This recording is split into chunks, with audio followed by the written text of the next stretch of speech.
मार देगा।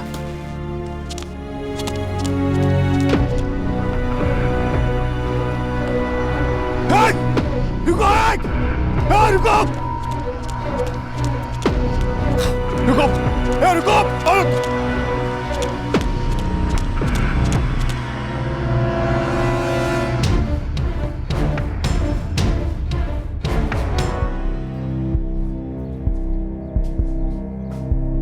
आई सुन, जब मैं घर में न रहूं तो किसी के लिए भी दरवाजा मत खोलना। पहले पूछना कौन है। अगर कोई जवाब न दे या आवाज अनजाने लगे तो दरवाजा बिल्कुल मत खोलना। कल का बिल्कुल नहीं खोलूंगी।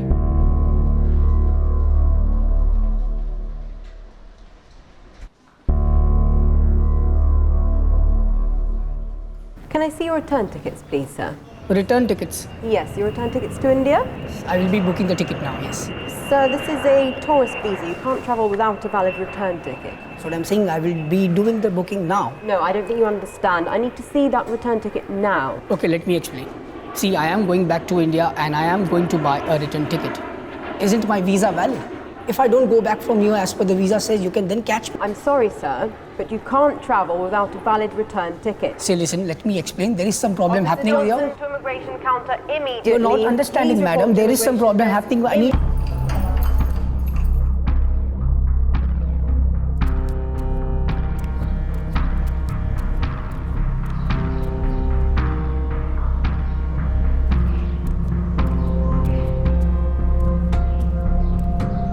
कल रात फिर पीकर पीटा है मुझे, जानवरों की तरह।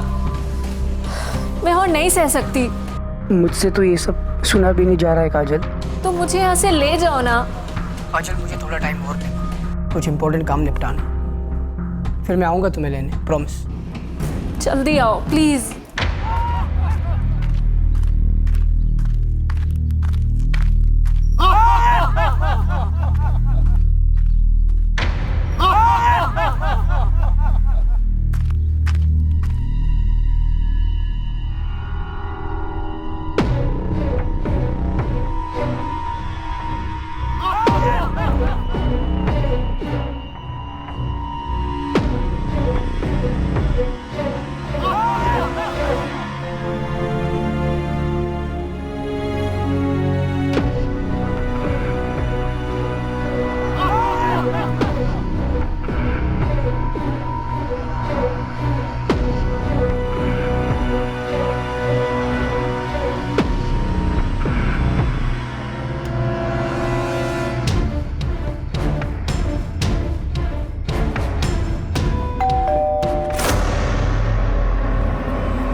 अजी, अजी,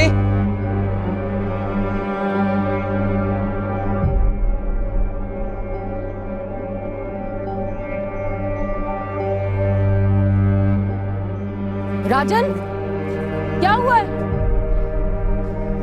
भाई पता नहीं क्या हुआ है। मैं जब आया तब गेट खुला था और ये दरवाजा भी खुला था। जयदेव काका की गाड़ी भी नहीं और जयदेव काका और राजी का फोन भी नहीं लग रहा है। भाई कुछ तो हुआ है। मैं पुलिस को फोन करता हूँ अभी के अभी। अरे तुझे पहले ही करना चाहिए था पुलिस को फोन।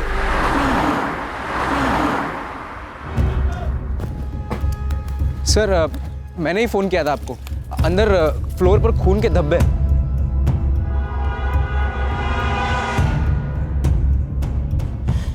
राजन, अशोक काका को फोन कर। हाँ, करता हूँ। जल्दी मिला।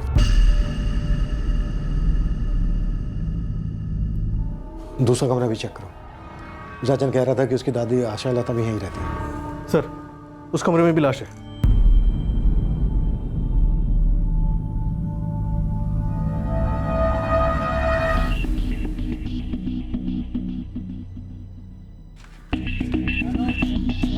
सर मेरे काका जयदेव परांज पे और आजी आशालता परांज पे, ये दोनों ही रहते थे यहाँ पे। जयदेव काका की शादी नहीं हुई थी। तुमने आखिरी बार कब देखा था इन लोगों को? सर मेरी आई उनके लिए दोनों टाइम का खाना बनाती थी। कल रात को आई डिनर लेके आई थी और आज मैं लंच लेके आया। और रोहिणी जी, कल रात जब आप इन लोगों के लिए डिनर लेकर आए तब सब सही था? जी बिल्कुल, रोज की तरह ही था। कौन है?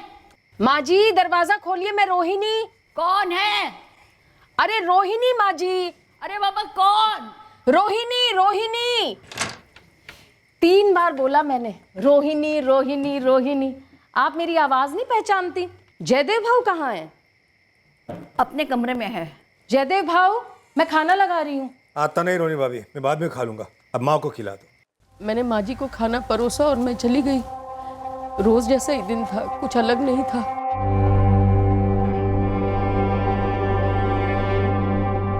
ये राजन आज दोपहर का खाना लेकर आया था, लेकिन लगता नहीं कि जयदेव जी और उनकी माँ आशालता जी ने आज सुबह नाश्ता किया था।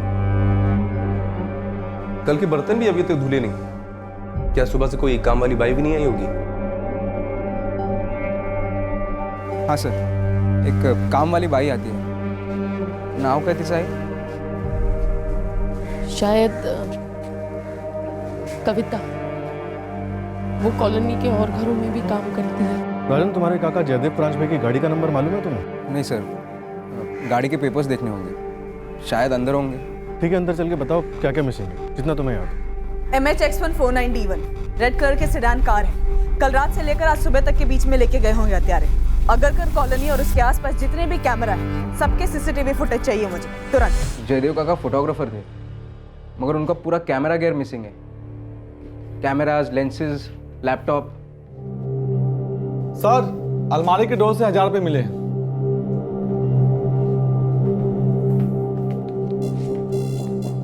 और भी पैसे रहे होंगे यहाँ पे? सर जयदेव काका घर पे कितने पैसे रखते थे ये मैं नहीं जानता, मगर उनके वॉलेट में कई सारे डेबिट कार्ड्स और क्रेडिट कार्ड्स रहा करते थे। वॉलेट भी मिसिंग है। तुम्हारे जयदेव काका प्रोफेशनल फोटोग्राफर थे? जी सर, वाइल्ड लाइफ फोटोग्राफर। उन्हें कई सारे अवार्ड्स मिले थे।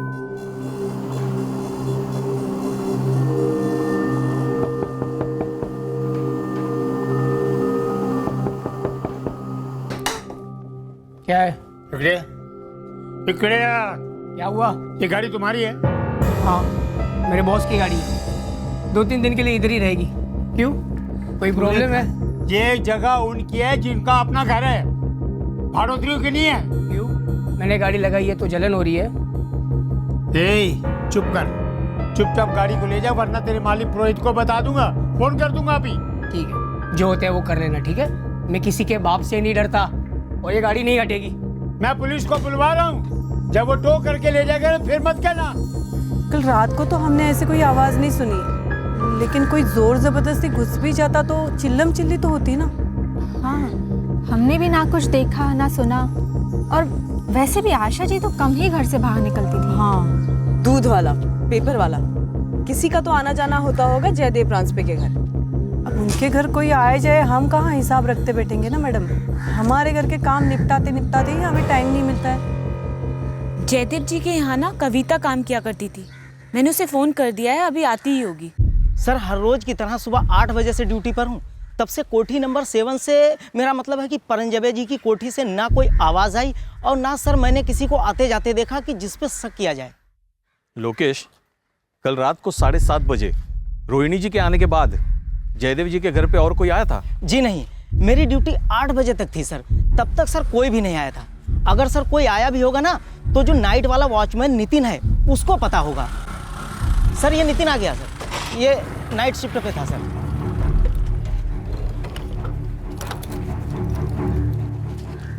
नितिन, कोठी नंबर 7 में कल कोई आया था जयदेव जी के यहाँ? नहीं साहब, कल तो कोई नहीं आया उनके घर पे। और 11:15 बजे करीब जयदेव साहब खुद बाहर गए थे। कार लेकर गए थे? हाँ साहब, CCTV फुटेज दिखा दो ना शरद साहब। फुटेज ट्रांसफर हो रहा है, लेकिन एक बात मेरी समझ में नहीं आ रही है, अगर जयदेव जी अपनी कार खुद चलाकर बाहर गए फिर वो वापस कैसे आए? क्योंकि उनके घर के कंपाउंड में तो उनकी कार है ही नहीं। रात को तो वो वापस लौटे नहीं साहब, मुझे लगा बाहर गए किसी काम के लिए। लेकिन ठीक से याद करके बोलो, जयदेव जी गाड़ी लेकर बाहर गए थे? हाँ साहब, गाड़ी तो जयदेव जी की ही थी। गाड़ी कौन चला रहा था? जयदेव जी। ठीक से देखा तूने? साहब इतना झांक कर तो नहीं देखा, पर ऐसा नहीं लग रहा था कि गाड़ी कोई और चला रहा था।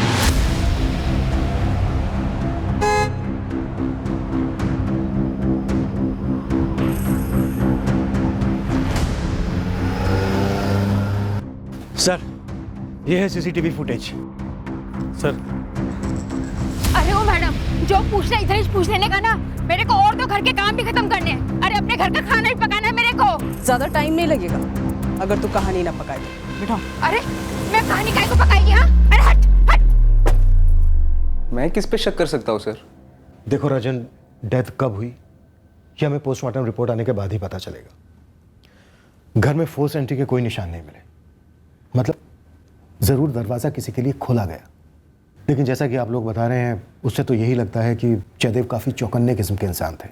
किसी अजनबी के लिए दरवाज़ा नहीं खोलते थे, तो जाहिर सी बात है उन्होंने किसी जान पहचान वाले के लिए ही दरवाज़ा खोला। अशोक जी, रोहिणी जी, जयदेव पर काफ़ी बेरहमी से वार किए गए। उनकी आशा लता जी की किसी के साथ कोई दुश्मनी थी? अशोक भाऊ, जयदेव भाऊ और मेरे स्वर्गीय पति नरेश, ये तीनों सगे भाई थे और एक दूसरे के बहुत करीब थे। किसी की किसी से कोई दुश्मनी नहीं थी। अब जयदेव भाऊ का अलग से किसी के साथ कोई मसला हुआ हो तो वो हम दोनों को नहीं पता। क्यों आपको अशोक भाऊ?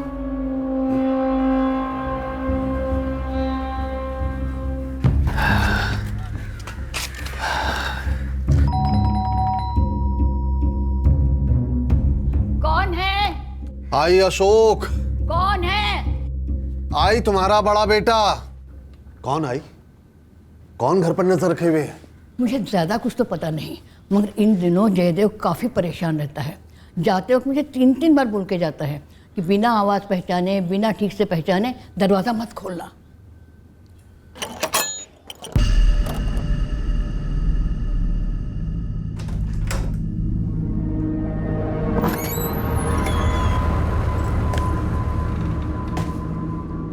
अरे अशोक भाऊ, कैसे हो भाऊ? मैं ठीक हूँ, तू बता जयदेव। अरे ये कौन लोग हैं जो घर पर नजर रखे हुए? पता नहीं, ऐसा मुझे लगता है भाऊ। कोई झगड़ा तो नहीं हुआ तेरा? तुझे किसी से कोई खतरा है? तो जयदेव ने किसी खतरे के बारे में बताया आपको? जी नहीं, कुछ नहीं बताया। कब की बात है अशोक जी? यही पिछले हफ्ते की।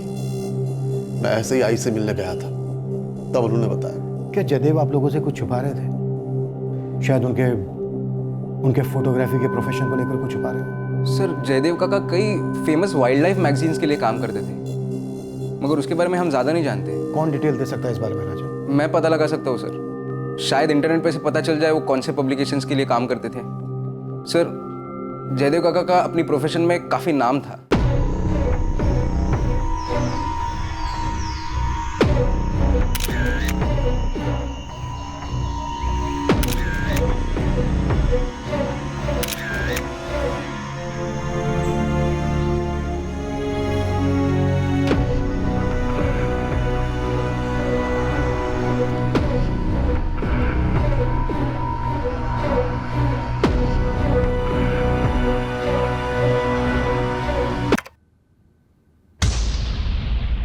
इसमें तो पता नहीं चल रहा गाड़ी कौन चला रहा, और सीसीटीवी कैमरा भी इतना ऊपर लगा है। सर मैंने नहीं लगाया, वो तो कॉलोनी वालों ने लगाया।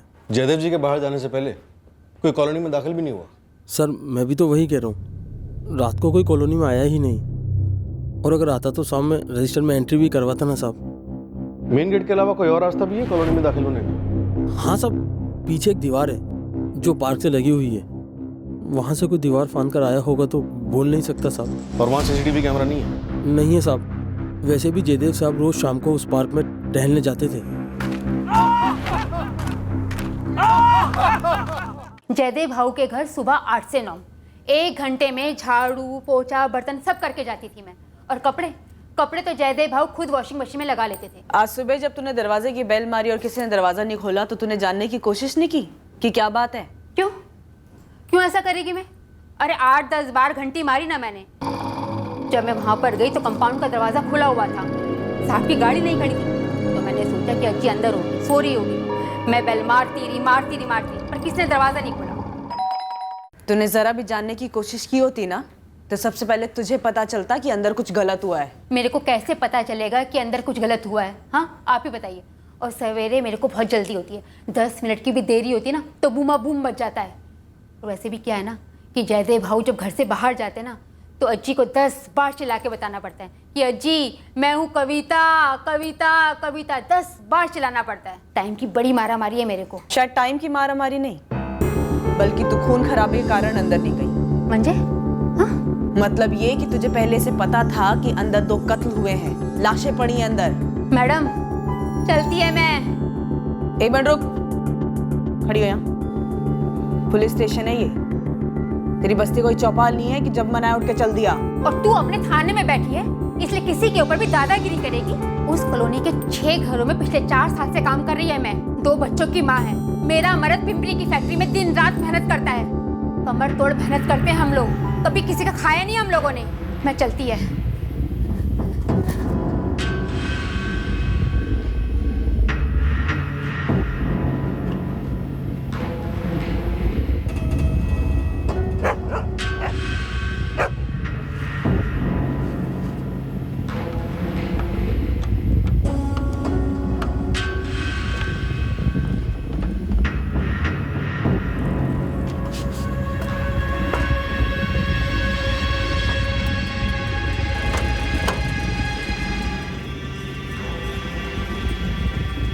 जयदेव प्रांजपे पे 14 वार हुए, वो भी बहुत गहरे वार, छुरे से।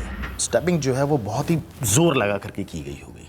14 वार हुए, पर किसी ने कोई चीखना चिल्लाना नहीं सुना। जहाँ तक मुझे लगता है कि विक्टिम को रिएक्ट करने का मौका ही नहीं मिला, क्योंकि ये हमला अचानक से हुआ होगा। मतलब जयदेव को पता ही नहीं होगा कि वो शख्स जयदेव पर इस तरह से हमला करने वाला है। ये बेड से उठी होंगी और कातिल ने इनका गला पकड़ करके पीछे की तरफ बहुत जोर से धक्का दिया होगा। ये जो इनके गले पे उंगलियों के निशान है, फॉरेंसिक ने इसे कलेक्ट कर लिया है।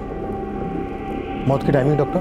कल रात यही कोई 10-11 के बीच में, क्योंकि इन दोनों के पेट से अनडाइजेस्टेड खाना मिला है।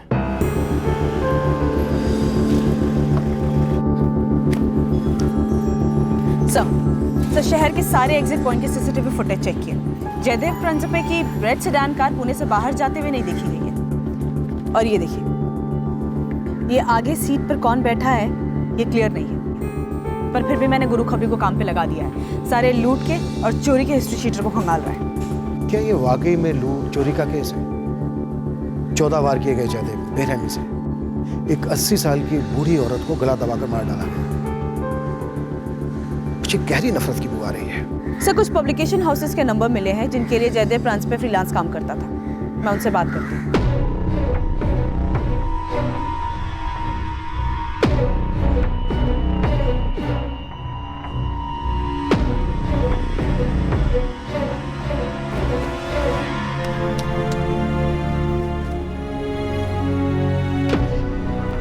सर ये दीवार फांदकर कॉलोनी से पार्क में आना काफी आसान है। पार्क से ये दीवार फांदकर कॉलोनी में भी जाना उतना ही आसान रहा होगा। सर पार्क रात 9:30 बजे तक खुला होता है, लेकिन पार्क के अंदर जो पहले से होते हैं वो कभी कभार 10-10:30 बजे तक वॉकिंग करते हैं, बातें करते हैं, लेकिन मैं नियमों के मुताबिक 9:30 बजे के बाद किसी को अंदर नहीं आने देता सर। ये आदमी जयदेव प्रांजपे रोज शाम को पार्क में वॉक करने के लिए आते थे, ऐसा बताया गया। सब आते जाते देखा तो है, नाम मालूम नहीं था। ये फोटो रख अपने पास। शाम को पार्क में जो भी वॉक करने के लिए आते सबको देखा। जयदेव प्रांजपे को जो भी जानता हो सबका नंबर ले और मुझे इस नंबर पे कांटेक्ट कर। जी मैंने अखबार में जयदेव के बारे में पढ़ा, काफ़ी शौक लगा मुझे जानकर। बड़ा ही अच्छा इंसान था, जेम ऑफ अ पर्सन, और एक बेहतरीन फोटोग्राफर भी। जयदेव प्रांजपे के मर्डर के साथ साथ उनका कैमरा, लेंसेज, लैपटॉप और पेन ड्राइव सब मिसिंग है। किसी प्रोजेक्ट या असाइनमेंट पे काम कर रहे थे क्या वो? आपका मतलब कोई ऐसा काम जिससे उसकी जान को खतरा हो? जी हाँ। देखिए मैडम, जयदेव प्रांजपे सिर्फ एक वाइल्ड लाइफ फोटोग्राफर ही नहीं था। इसके अलावा भी जयदेव जंगल में पेड़ों के काटे जाने और सॉइल इरोजन्स जैसे इश्यूज पर आर्टिकल्स लिखता था। इन सब चीजों को लेकर किसी लैंड या सैंड माफिया से कोई अनबन या किसी पॉलिटिकल ग्रुप के साथ ऐसा कुछ था? देखिए मैं पक्का तो नहीं बता सकता, हमारे किसी आर्टिकल या फीचर के कारण आज तक तो ऐसा हुआ नहीं है। लेकिन जयदेव तो एक फ्रीलांसर था, वो दूसरी मैगजीन्स और ऑर्गेनाइजेशंस के लिए भी काम करता था। जयदेव काफ़ी परेशान और अपसेट थे इस बात को लेकर कि कुछ रईस पावरफुल लोग जंगल की ज़मीन है अपने लेविश रिजॉर्ट्स खड़े करने के लिए हथियार रहे थे। मिस्टर बिनॉय कौन थे वो लोग? कुछ डिटेल में बता सकते हैं आप? पता करना पड़ेगा मैम, बात करनी होगी कुछ लोगों से। मेरी लास्ट मुलाकात जयदेव से किताबों की एक दुकान में हुई थी। वो लॉ की कुछ किताबें खरीद रहा था। क्या किसी पे कोई केस करने वाले थे या जयदेव जी पे किसी ने केस किया था कोई? डिटेल तो मुझे पता नहीं मैडम। एक्चुअली जयदेव को जंगलों की जमीनों पर हो रहे अतिक्रमण की चिंता थी। वो इसे रोकने के लिए कुछ करना चाहता था। मिस्टर मुखर्जी, हमारे लिए जानना बहुत जरूरी है कि वो किसके साथ भिड़ गए थे इस मसले को लेकर। आप प्लीज अपने सर्कल में बात कीजिए। रोहिणी, एक सवाल उठ रहा है दिमाग में, एक शक ही समझो। क्या वो हमसे बदला ले रही? अशोक भाऊ, क्या कह रहे हैं आप? अगर वो इन सब के पीछे है तो आपको लगता है कि हमारी बारी भी जल्दी आएगी? पता नहीं। अगर वो बदला ले रही है तो उसने जयदेव को क्यों मारा? उसका सबसे ज्यादा गुस्सा तो आई पर था ना, हम पर था ना। पर उसे हमारी बातों और फैसले का पता कैसे चला होगा? बाबा, आपने काकी से वो बात पूछी ही नहीं जो आप पूछने वाले थे। ऐसे कैसे सीधे सीधे रोहिणी से पूछता? नीलम बेटा, ये नहीं हो सकता। और कौन हो सकता है बाबा, जिसके लिए इतनी रात गए जयदेव काका बेझिझक दरवाजा खोलते?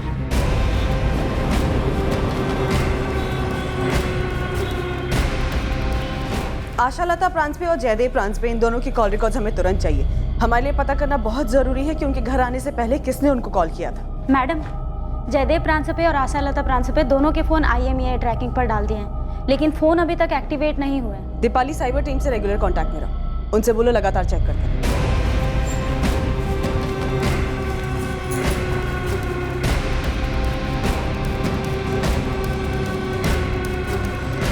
सर, हिस्ट्री शीटर से पूछताछ हो रही है। ये जो कैमरे और लैपटॉप चोरी हुए हैं, कहीं इनमें तो कोई राज नहीं छुपे हुए या कोई आपत्तिजनक चीज छुपी हो इसमें? ये एंगल भी है हमारा, पर अभी तक कुछ ठोस नहीं उभरा। सर, ये जयदेव और उसके बड़े भाई अशोक के बीच एक मंझला भाई भी था, नरेश, जो ऑफ हो गया। राजन के पिता, रोहिणी के पति।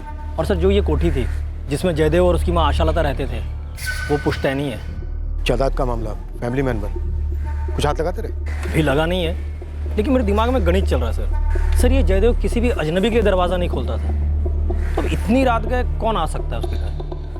वैसे दो ही लोगों का ज़्यादा आना जाना था, जयदेव की भाभी रोहिणी या उसका भतीजा राजन।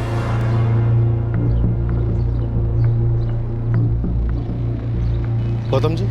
जी, वो वॉचमैन ने मुझे जयदेव का फोटो दिखाया था। मैं अच्छी तरह से जानता था उसे। गौतम जी, क्या आप कुछ बता सकते हैं? हमारा मानना है कि कोई इस पार्क की दीवार को फांदकर कॉलोनी में दाखिल हुआ होगा। जयदेव परेशान तो था। किस बात को लेकर? नहीं बताया, लेकिन आंखें सब बोल देती है। वो बेचैन रहता था। हाँ, इतना तो हमने भी सुना है कि जयदेव जी को किसी बात का डर था। वो अपनी माँ से भी बार बार बोलते थे कि बिना नाम जाने किसी के लिए भी दरवाजा मत खोलो। सुबह से एक किस्सा याद करने की कोशिश कर रहा हूँ जयदेव के बारे में। कैसा किस्सा? कुछ याद नहीं आ रहा है। कुछ हुआ तो जरूर था, पर क्या हुआ था, कब हुआ था, याद नहीं कर पा रहा हूं मैं। गौतम जी, प्लीज याद करने की कोशिश कीजिए। शायद आपकी बताई कोई बात हमें इस केस में सुराग दे सके। एक शाम थी, हम लाफ्टर क्लब वाले लोटपोट हो रहे थे। मेरी नजर सामने जयदेव पे पड़ी।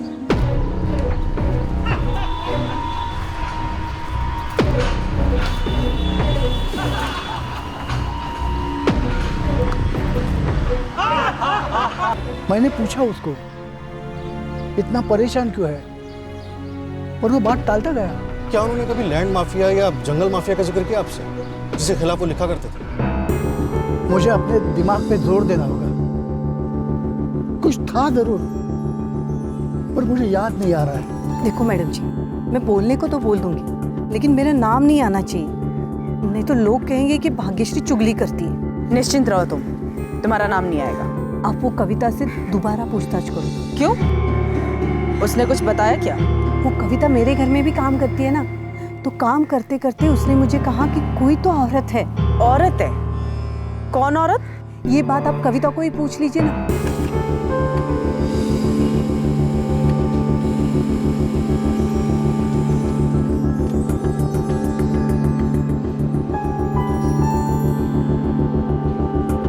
जयदेव और आशालता जी दोनों के फोन रिकॉर्ड चेक किए। उस रात दोनों में से किसी को कोई कॉल नहीं आया। सर उस दिन जयदेव को आखिरी कॉल शाम 4:30 बजे आया था मुंबई से। मैंने बात की तो बोला जयदेव का कोई दोस्त है। उसके बाद जयदेव के फोन पर कोई भी कॉल नहीं आया। यानी जो भी आया बिना बताए अचानक से आया होगा और बेल बजाई होगी। और जयदेव ने शायद अपनी आदत से विपरीत दरवाजा खोला होगा, पर दरवाजा खोलने से पहले आई होल से तो जरूर झांका होगा।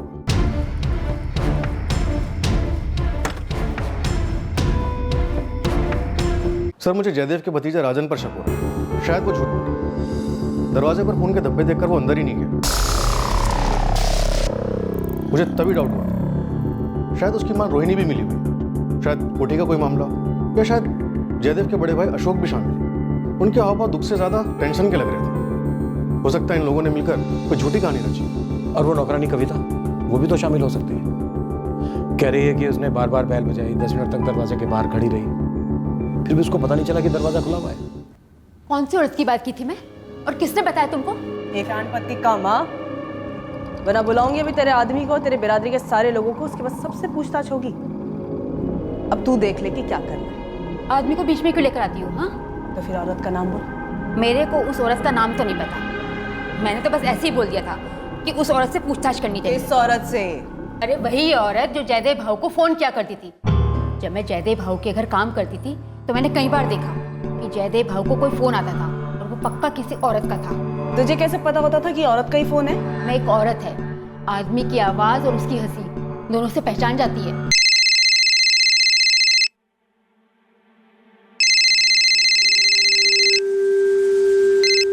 हेलो। हाँ घर पर ही हूँ। टाइम की प्रॉब्लम तुम्हारी है, मजबूरी है तुम्हारी है, हमारा क्या। वैसे तो जयदेव भाऊ किसी से सीधे मुंह बात नहीं करते थे। अरे हंसना मुस्कुराना तो बहुत दूर की बात है। लेकिन जब उस औरत का फोन आता था तो जयदेव भाऊ का थोपड़ा एकदम गुलाबी हो जाता था। ये फोन करने वाली औरत है कौन? ये तो मेरे को नहीं पता। मैंने तो बस जयदेव भाऊ के हाव भाव से पहचान लिया कि हो ना हो वो किसी औरत से ही बात करते थे।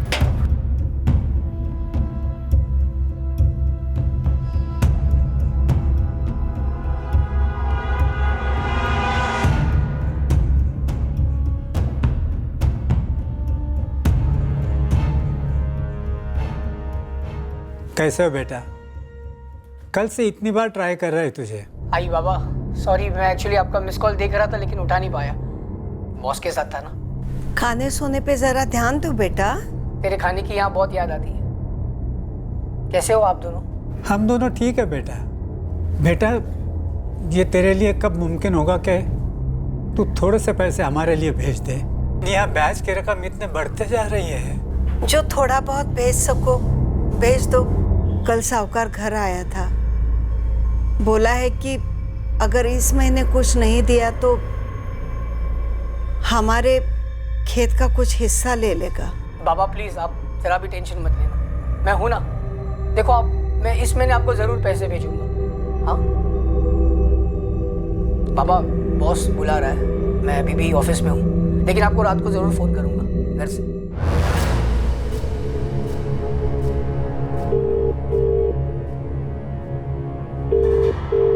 हेलो।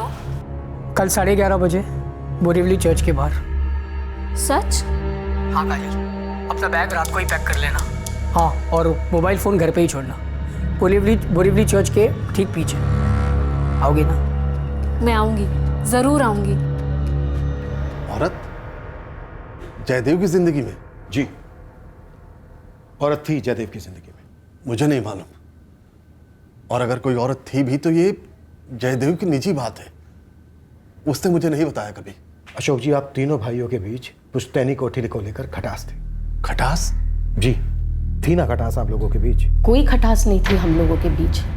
मेरे पति नरेश के गुजर जाने के बाद उनके दोनों भाइयों ने, जयदेव भाऊ और अशोक भाऊ, उन्होंने बहुत अच्छा व्यवहार किया हमारे साथ। रोहिणी जी, मैं कोठी के बंटवारे को लेकर बात कर रही हूँ। उसे तो लेकर खटास थी।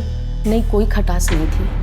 हमारी आई चाहती थी कि जब भी पुश्तैनी कोठी बेची जाए उसके 3 बराबर हिस्से, और ये बात हम तीनों भाइयों को मंजूर थी। और अब सिर्फ 2 होंगे। जयदेव का परिवार तो है ना जो उसके हिस्से पर हक जताता, बचे मेरा और नरेश का परिवार, तो जाहिर है 2 ही हिस्से होंगे। और आप कहना क्या चाहते हैं? आप बोलिए। आप ये कहना चाहते हैं कि मैंने ना अपमान करेंगे आप हमारा सर? आप ये कह रहे हैं कि हम लोगों ने जयदेव काका को? जयदेव मेरा सगा भाई था। अशोक जी, मैंने तो ऐसा कुछ कहा ही नहीं, और ना ही ऐसा कुछ पूछा। मैं सिर्फ जयदेव और आशा लता जी के कत्ल की वजह जानने की कोशिश कर रहा हूं। हम ये जानना चाहते हैं कि निशाना जयदेव और आशा लता जी दोनों थे, या फिर दोनों में से कोई एक था और दूसरा बेवजह मारा गया। कत्ल और मकसद का पता लगाने के चक्कर में आप रिश्तों को नजरअंदाज नहीं कर सकते, लोगों की गरिमा के साथ खिलवाड़ नहीं कर सकते हैं। सर, ये प्रॉपर्टी वाला एंगल आपने अपनी खामियां छुपाने के लिए लाया ना, मैं सब समझता हूं। राजन, हम ये नहीं समझ पा रहे हैं कि उस रात तुम्हारे जयदेव काका ने किसके लिए दरवाजा खोला होगा। तो जाहिर सी बात है, दरवाजा उन्होंने किसी जान पहचान वाले के लिए ही खोला होगा। उनकी जान पहचान में कौन कौन है? तो अब आप मुझ पर इल्जाम डाल रहे हैं, या मेरे आई पर, या अशोक काका पर, या आपके हिसाब से हम सब ने मिलकर यह प्लान किया था? सर, अगर ऐसा है ना तो एक छोटी सी डिटेल आप मिस कर रहे हैं। मेरे पास जयदेव काका की कार मिलनी चाहिए ना, वो मिली आपको? सब पता चलेगा, पता चलेगा राजन। पहले तुम हमें बताओ, और कौन जान पहचान वाले हैं तुम्हारे जयदेव काका के जिन्होंने उन पर इस तरह से हमला किया कि उन्हें रिएक्ट करने का मौका ही नहीं मिला? पहले आप बताइए सर, जयदेव काका के काम से रिलेटेड कोई इन्फॉर्मेशन मिली आपको? मतलब लैंड माफिया, जंगल माफिया? नहीं। इसलिए आपको मैं मिला। With all due respect sir, एक बात प्लीज समझ लीजिए, ना मैं ना परांजपे परिवार से कोई भी जयदेव काका और आजी के मर्डर में इन्वॉल्व है। सर, वो हमारे घर के लोग थे, और आपकी ड्यूटी बनती है कि आप हमें न्याय दिलाएं, ना कि हम पर ब्लेम डालें।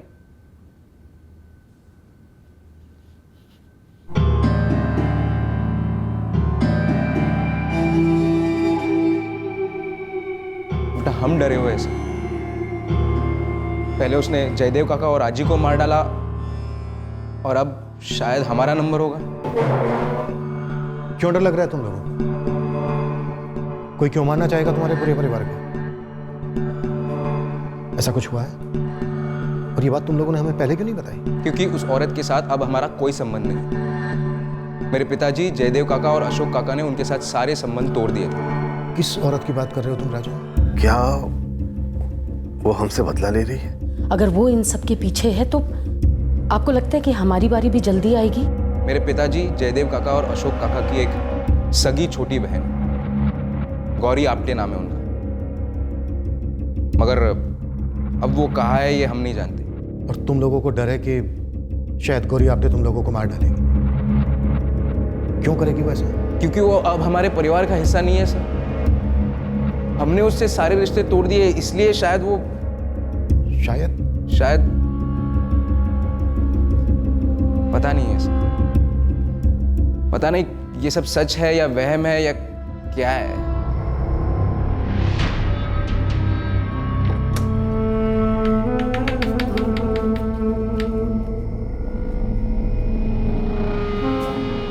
कैसे जयदेव भाई? साजन, तुम्हारे पूरे परिवार ने गौरी आप्टे के बारे में हमसे छुपाया, इसका कोई खास कारण? सर, उनके बारे में आप आइए अशोक काका से पूछिए। मैं उन्हें आखिरी बार 20 साल पहले मिला था, उसके बाद आज तक मैंने उन्हें देखा भी नहीं।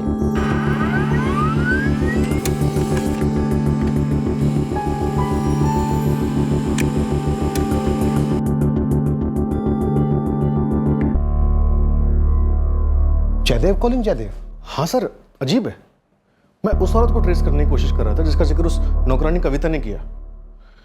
ये एक नंबर मिला जिससे जयदेव परांजपे की लगातार बातें होती थी। मुझे लगा ये वही औरत होगी जिसका जिक्र नौकरानी ने किया था। आखिरी बार ये फोन 18 तारीख को स्विच ऑन हुआ था, अभी स्विच ऑफ है। और ये नंबर भी जयदेव परांजपे के नाम पर रजिस्टर्ड है, उसी के एड्रेस से। और सिर्फ जयदेव परांजपे को इस नंबर से कॉल्स किए गए।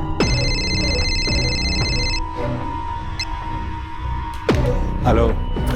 इस बंदे को इसके नंबर के रजिस्टर्ड एड्रेस से ढूंढना तो आसान नहीं होगा, क्योंकि वो एड्रेस तो जयदेव ब्रांच पे का ही एड्रेस है। सर एक ही तरीका है, इस नंबर को ट्रैक करने के लिए इसकी पिन पॉइंट लोकेशंस को ट्रेस करते हैं, जहाँ से कॉल्स किए गए या फिर रिसीव हुए। या जिस मोबाइल में सिम कार्ड एक्टिव था उस मोबाइल की IMEI को ट्रैकिंग पे डाल सकते हैं। हो सकता है कोई दूसरा सिम उसमें एक्टिव है।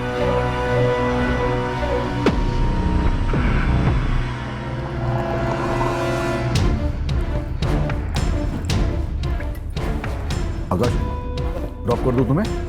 नहीं पापा, आज मैं खुद से चला जाऊंगा क्योंकि लेक्चर थोड़ा लेट से है ना, इसलिए।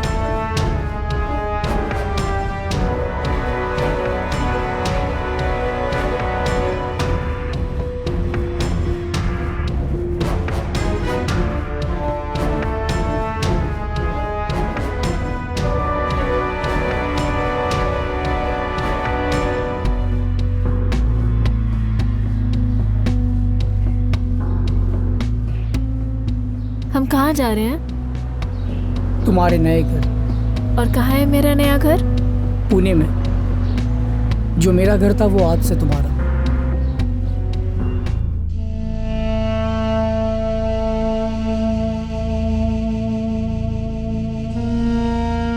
हमें इंतजार था कि हम कब जयदेव परांजपे के भाई अशोक परांजपे और उनकी भाभी रोहिणी परांजपे से गौरी आप्टे के बारे में जानकारी ले सकेंगे, लेकिन उससे पहले एक ऐसी जानकारी सामने आई जो इस केस के लिए अहम थी।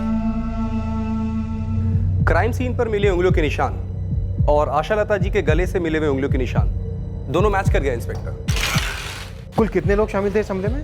अभी तक तो हमें सिर्फ एक ही सेट ऑफ फिंगरप्रिंट्स मिले हैं। जयदेव परांजपे खुद काफी फिट थे, उन पर 14 इतने गहरे वार करना, मतलब बंदा जरूर तकड़ा रहा होगा, काफी मजबूत।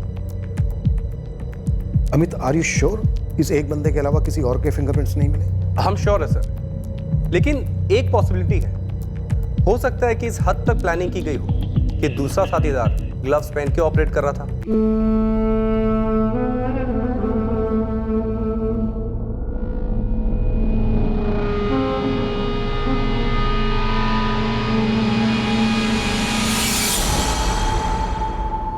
फोरेंसिक टीम का कहना है कि हमलावर एक ही था, शायद जवान था।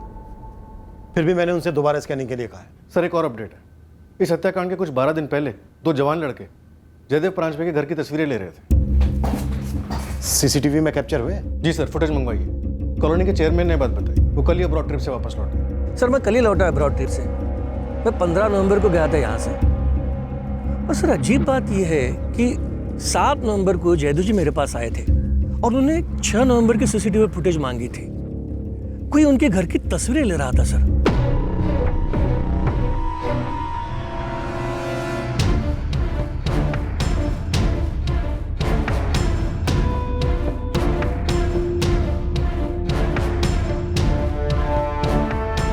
ये 2 थे जयदेव जी? बिल्कुल यही 2 थे। मैंने इनको आवाज भी लगाई तो ये भाग गए। फिर मैं तुरंत वॉचमैन लोकेश को पूछने गया, वो केबिन में था ही नहीं। अरे उसने तो इन दोनों को ना आते देखा है ना जाते। सर उस समय इस बात पे इतना ध्यान नहीं दिया था, इतना सीरियस नहीं लगा था तुम्हें। हमें सीसीटीवी की फुटेज तुरंत चाहिए वसूल। पूरी कॉलोनी में फोटो घुमाई, पर कॉलोनी में तो किसी ने भी इन दोनों लड़कों को नहीं पहचाना। गुरु खबरी से कहो कि पता लगा ये दोनों लड़के कौन हैं। कहीं इनका कोई क्रिमिनल रिकॉर्ड तो नहीं है? अशोक जी, रोनी जी आ रहे हैं? Yes sir. वैसे सर जब उनसे फोन पे बात हुई तो उन्होंने इतनी हिंट दी कि उनकी जो छोटी बहन गौरी आप्टे 20 साल पहले उसकी किसी से शादी हुई, फिर उसने उसे छोड़ दिया किसी दूसरे के लिए, धोखा दिया। क्यों, कुछ बोले? नो सर, इसके अलावा ज्यादा कुछ नहीं बोले। मैंने सोचा यहाँ आ जाएंगे तो डिटेल में बात हो जाएगी। काका जो है असलियत वो बता दीजिए, अब जो है वो है।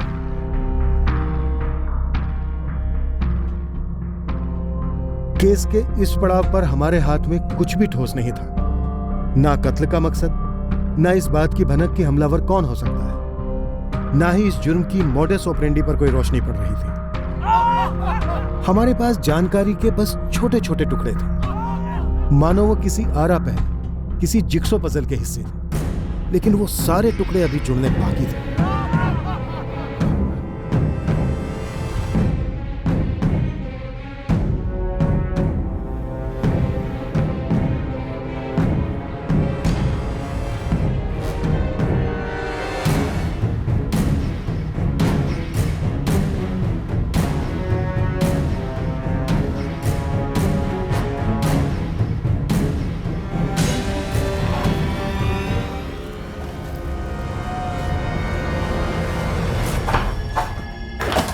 और काम मिला है। भाई ये काम करते करते हमारी जिंदगी का असली मकसद मत भूल जाना तुम।